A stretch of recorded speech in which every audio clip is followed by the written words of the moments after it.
Vous souhaitez entrer dans le monde de l'argentique et envisager d'acheter un des appareils photo les plus iconiques jamais fabriqués, le Canon AE1. Mais vaut-il vraiment le coup ?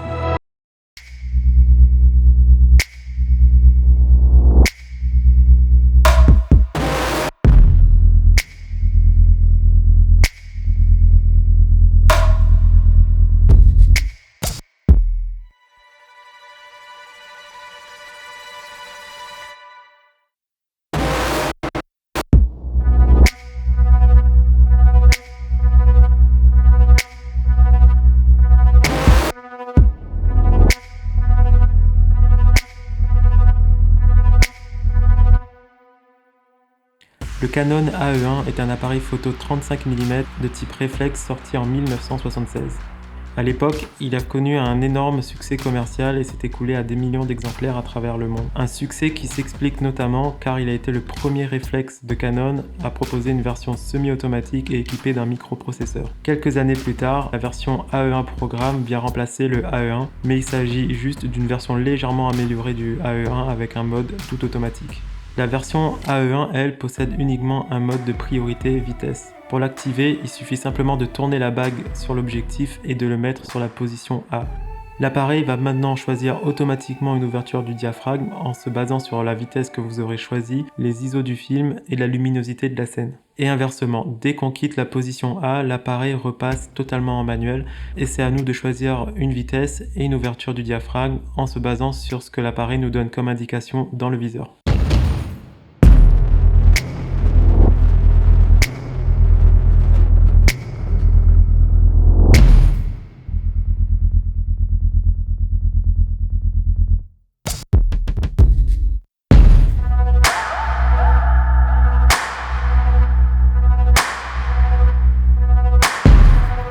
Le mode manuel a tendance à faire peur, surtout pour ceux qui débutent la photo et encore plus ceux qui débutent la photo argentique.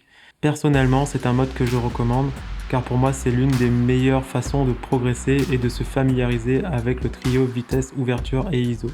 Une autre raison pour moi de shooter en manuel, ça permet de ralentir le rythme, de prendre son temps, de mieux penser sa composition sans être constamment photographié à tout va comme on peut le faire en numérique. Le AE1 est sorti en deux coloris, une version grise et noire qui est la plus commune et une version entièrement noire, moins commune mais quand même tout aussi belle. Le boîtier est fabriqué avec un mélange de pièces en métal et de plastique, ce qui a l'avantage de le rendre plutôt léger pour un réflexe, même si personnellement j'ai une préférence pour les boîtiers entièrement en métal. Ici on a vraiment cette sensation d'un boîtier robuste, bien fini et qui est là pour durer des années de plus. Sa prise en main est immédiate, il y a vraiment le strict minimum de boutons et tous les réglages nécessaires, vitesse et ISO, sont regroupés sur la molette principale du dessus.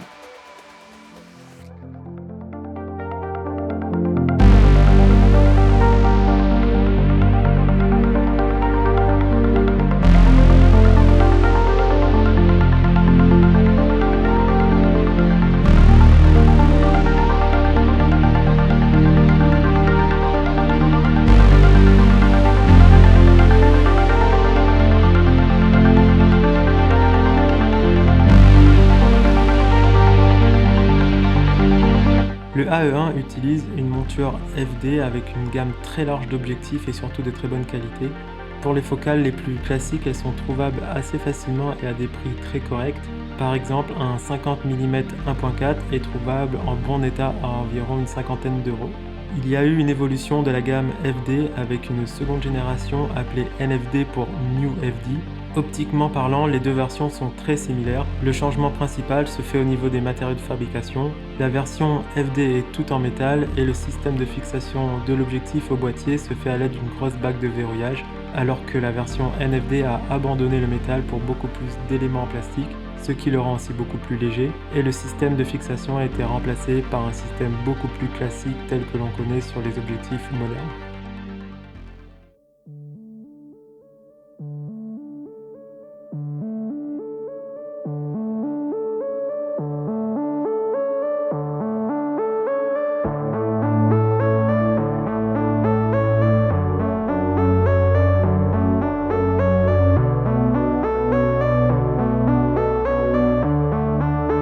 Le AE1, malgré ses nombreuses qualités, ça reste un boîtier compact, assez léger pour un réflexe et très simple d'utilisation. Mais personnellement, pour moi, c'est pas un appareil photo parfait. Premièrement, c'est un appareil photo qui fonctionne obligatoirement avec une pile. Donc si la pile meurt et que vous n'avez pas de pile de rechange sur vous à ce moment-là, alors l'appareil photo devient juste inutilisable. Bien entendu, vous n'aurez pas à changer de pile tous les 4 matins. Pour une utilisation, on va dire standard, la pile va durer en moyenne 1 an.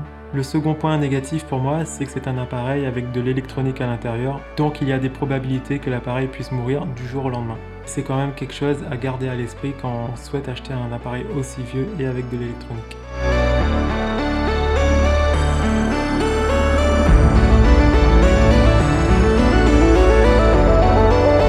Concernant son prix, le boîtier plus un objectif est trouvable en moyenne entre 100 et 200 € suivant son état. Personnellement, je vous recommande de ne pas mettre plus de 200 € sur un AE1, ça commence à faire assez cher. Et n'hésitez pas aussi à faire un tour dans les brocantes et vide-greniers, il y a souvent de très bonnes affaires.